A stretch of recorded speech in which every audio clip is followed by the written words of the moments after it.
मुंबई की भागती दौड़ती जिंदगी में अर्जुन वर्मा एक साधारण आदमी था। वह एक मध्यम वर्गीय परिवार से आता था और एक प्राइवेट कंपनी में नौकरी करता था। हर दिन ऑफिस, ट्रैफिक, तनाव और एक अधूरी सी जिंदगी से जूझता हुआ अर्जुन की आंखों में एक सपना था, एक सफल व्यवसाय बनने का। लेकिन आर्थिक तंगी, जिम्मेदारियां और समाज की अपेक्षाएं उसके सपनों को हर दिन कुचलती रहती। फिर भी हर रात वह अपनी डायरी में कुछ न कुछ लिखता। मैं कर सकता हूं, एक दिन मेरा भी होगा। हार मानना विकल्प नहीं है। एक दिन उसकी कंपनी ने आर्थिक कारणों से उसे निकाल दिया। 10 साल की मेहनत और वफादारी का इनाम, एक छोटा सा लेटर और 2 महीने की सैलरी। यह अर्जुन के जीवन का सबसे कठिन मोड़ था। किराया, ईएमआई, परिवार की जिम्मेदारी, सब कुछ अनिश्चित हो गया। लेकिन इसी मोड़ पर उसे अपने अंदर की एक आवाज सुनाई दी, अब या कभी नहीं। शुरुआत में अर्जुन डरा। क्या वह बिजनेस शुरू कर सकता है? उसके पास ना पूंजी थी, ना अनुभव और ना ही कोई बड़ा संपर्क। दोस्त और रिश्तेदारों ने कहा, एक और नौकरी देख ले अर्जुन, ये बिजनेस तेरे बस की बात नहीं है। कई रातें वह जागकर यही सोचता रहा, क्या अगर मैं फेल हो गया?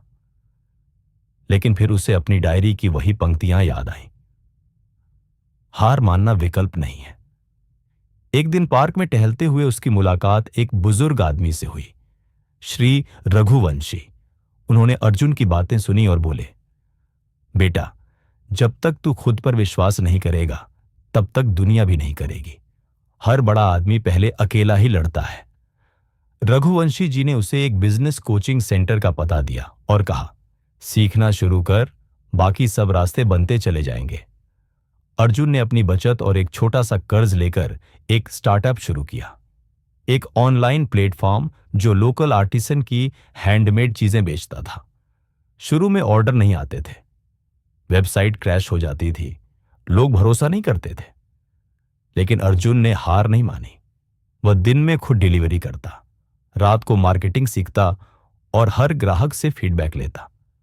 कई मुश्किलें आईं। निवेशकों ने मना कर दिया, प्रतियोगी कंपनियां मजाक उड़ाती थीं, दोस्तों ने कन्नी काट ली। मगर कुछ लोग भी मिले जो उसके साथ खड़े रहे, जैसे उसकी पत्नी सीमा, जिसने घर चलाने के लिए ट्यूशन शुरू कर दिए, और रघुवंशी जी, जो हर रविवार उसका हौसला बढ़ाते। एक दिन एक बड़ा ऑर्डर आया। एक विदेशी क्लाइंट ने 500 हैंडमेड बैग्स का ऑर्डर दिया। यह अर्जुन की सबसे बड़ी परीक्षा थी। अगर वह समय पर क्वालिटी डिलीवर न कर पाया तो उसकी सारी मेहनत बेकार हो सकती थी। अर्जुन ने रात दिन एक कर दिया, कारीगरों को साथ जोड़ा, खुद पैकिंग की और हर बैग की क्वालिटी खुद चेक की। डिलीवरी के एक दिन पहले भारी बारिश हुई, गोदाम में पानी घुस गया, आधे बैग खराब हो गए। यह अर्जुन के लिए झटका था। वह एक कोने में बैठा, थका हुआ, टूटा हुआ। तभी सीमा ने आकर उसका हाथ पकड़ा और कहा, तू ही तो कहता था हार मानना विकल्प नहीं है, फिर अब क्यों रुक गया? उसने पूरी रात कारीगरों के साथ मिलकर काम किया और सुबह तक बैग्स तैयार कर ली। क्लाइंट बहुत खुश हुआ। उसने न सिर्फ पेमेंट डबल कर दिया बल्कि आगे के लिए भी बड़ी डील साइन की। अर्जुन का स्टार्टअप वायरल हो गया। मीडिया ने उसे the man who never gave up कहकर सराहा। अब अर्जुन सफलता की ऊंचाइयों पर था, लेकिन वह भूला नहीं कि उसने कहां से शुरुआत की थी। उसने अपने जैसे कई युवाओं को फ्री ट्रेनिंग देना शुरू किया, ताकि कोई और अर्जुन अपने सपनों से हार न माने। एक समय का बेरोजगार अर्जुन अब एक प्रेरणा बन गया था।